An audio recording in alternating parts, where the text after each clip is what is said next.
வணக்கம் நேயர்களே. ஃபீபாவின் இன்றைய காலை தியானத்திற்காக உங்களை அன்புடன் வரவேற்கிறேன். ஃபீபா நேயர்களுக்கு அன்பின் வாழ்த்துக்கள். சங்கீதம் 120 3 முதல் 7 வரைக்கும் உள்ள பகுதி. கபட நாவே, உனக்கு என்ன கிடைக்கும்? உனக்கு என்ன செய்யப்படும்? பலவானுடைய கூர்மையான அம்புகளும் சூறைச் செடிகளை எரிக்கும் தழலுமே கிடைக்கும்.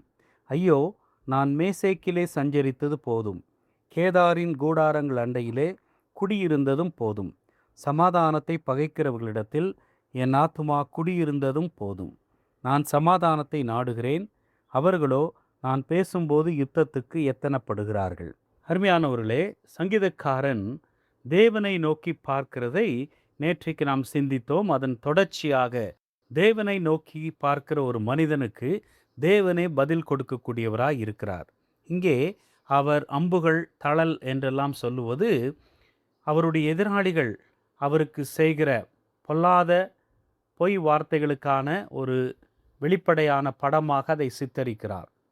தேவன் அவர்களது ஆயுதங்களாலேயே அவர்களுக்கு பதிலளிப்பார் என்றும் நம்பிக்கையோடும் உறுதியோடும் சங்கீதக்காரர் கூறுகிறார். நம்முடைய எதிராளிகள் எந்த ஆயுதத்தை பயன்படுத்துகிறார்களோ அதே ஆயுதங்களை கொண்டு தேவன் அவர்களுக்கு திரும்ப பதிலளிப்பார் என்று சங்கீதக்காரர் நம்புகிறார். நமக்கு எதிராக புறங்கூறுதல், பொய், புரட்டு, கபடம் போன்றவை வெளிப்படுகையில் அவைகளை தேவனிடமே கூறி நாம் விட்டுவிட வேண்டும். அதற்கு மாறாக நாம் அவர்கள் செய்த தவறுகளை திரும்பி செய்யக்கூடாது. அப்பொழுது தேவன் பதில் கொடுப்பார். நாம் பதிலளித்து விட்டால் தேவன் பதிலளிக்க வேண்டிய அவசியமில்லை. தேவன் உங்களுக்காக யுத்தம் செய்வார், நீங்கள் சும்மா இருப்பீர்கள் என்று இஸ்ரவேல் ஜனங்களுக்கு கூறப்பட்ட வார்த்தையை நாம் நினைவு கூறலாம். தேவன் நமக்கு பதிலாக அவர் யுத்தம் செய்கிறவராய் இருக்கிறார். இஸ்ரவேலருக்கு தேவன் இந்த வார்த்தைகளை கூறினாலும் அந்த வார்த்தைகளை அவர்கள் நம்பி அவரிடமே இவைகளை விட்டு விட்டனர். பல நேரங்களிலே தங்களுடைய வாழ்க்கையிலே வெற்றியை பெற்றிருக்கிறார்கள். அதே போல நாமும் கூட நமக்கு விரோதமாக எழும்புகிற காரியங்களுக்கு தேவன் பதிலளிக்கட்டும் என்று விட்டு கொடுப்பது அவசியமாய் இருக்கிறது. மாத்திரமல்ல, மேசேக்கிலே சஞ்சரித்தது போதும், கேதாரின் கூடாரங்கள் அண்டையிலே குடியிருந்ததும் போதும் என்றும் சங்கீதக்காரர் குறிப்பிடுகிறார். மேசேக் என்பது இஸ்ரவேலுக்கு வடமேற்கிலே இருந்த சிரியா ஆசியா என்ற தேசத்தில் இருந்த ஒரு பகுதி.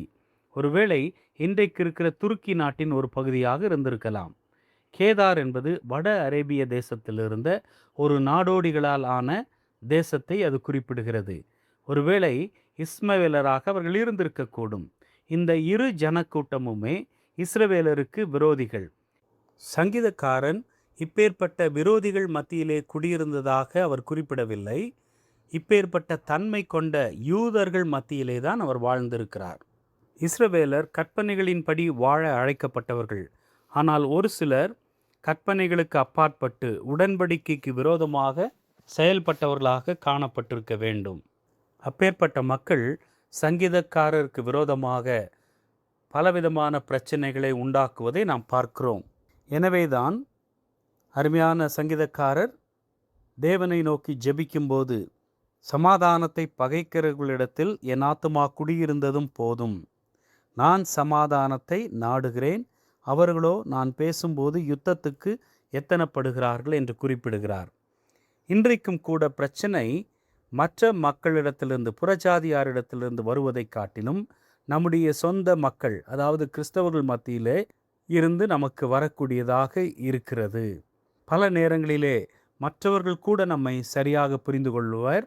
ஆனால் நம்முடைய சொந்த ஜனங்கள், நம்முடைய உடன் விசுவாசிகள், கிறிஸ்தவர்களே நம்மை தவறாக புரிந்து கொண்டு நமக்கு விரோதமாக எழும்புவதை நாம் பார்க்கலாம். இப்பேற்பட்டவர்கள் உண்மையான விசுவாசிகளாக இருக்க முடியாது, அல்லது ஆண்டவராகிய இயேசு கிறிஸ்துவிடம் ஜீவனுள்ள ஒரு உறவை ஏற்படுத்தி கொண்டவர்களாக இருக்க முடியாது. ஜென்ம சுபாவம் உள்ளவர்கள், அவர்களாலே ஒரு பிரச்சனையுமே இல்லை. ஏனென்றால் பக்தி எனப்படுவதோ மறுபிறப்பு என்பதோ அவர்களுக்கு தெரியாது. அதே போல் ஆவிக்குரியவனும் பிரச்சனை இல்லாதவன். அவன் சரீரத்துக்குரியவைகளை சிந்திக்காமல் ஆவிக்குரியவைகளை சிந்திக்கக்கூடிய நல்ல ஒரு வளர்ந்த கிறிஸ்தவன். பிரச்சனை மாம்சத்துக்குரிய கிறிஸ்தவர்களால் வருவதுதான். இவர்கள் ரட்சிக்கப்பட்டவர்கள், அதே நேரத்திலே ஆழ்ந்த அனுபவம் இல்லாதவர்கள், முதிர்ச்சி அடையாதவர்கள். இப்பேற்பட்ட மக்கள் மாம்ச சிந்தையினாலே நடத்தப்படுகிறார்கள். சில வேளைகளிலே விசுவாசத்தோடு இருப்பார்கள், சில வேளைகளிலே மற்றவர்களை பார்த்து பொறாமைப்படுவது, மாம்ச சிந்தையினாலே அவர்களிடத்தில் கிரியை செய்வது, அவர்களுக்கு எதிர்த்து நிற்பது, அவர்களுக்கு விரோதமாய் பொய் சாட்சி சொல்லுவது போன்ற சில காரியங்களை அவர்கள் செய்யக்கூடும். எனவே மாம்சத்துக்குரியவர்கள் தேவனால் மாற்றப்பட வேண்டியது அவசியம். எனக்கு அருமையான ஃபீபா நேயர்களே, மாம்சத்துக்குரியவர்களாய் நீங்கள் வாழ்கிறீர்களா அல்லது மாம்சத்துக்குரியவர்களால் நெருக்கப்படுகிறீர்களா? எதுவாயினும் தேவனை நோக்கி கூப்பிடுவோம். தேவன் நமக்கு பதிலளிக்கக்கூடியவராய் இருக்கிறார். இன்றைய காலை தியானத்தில் பங்கேற்றமைக்காக நன்றி.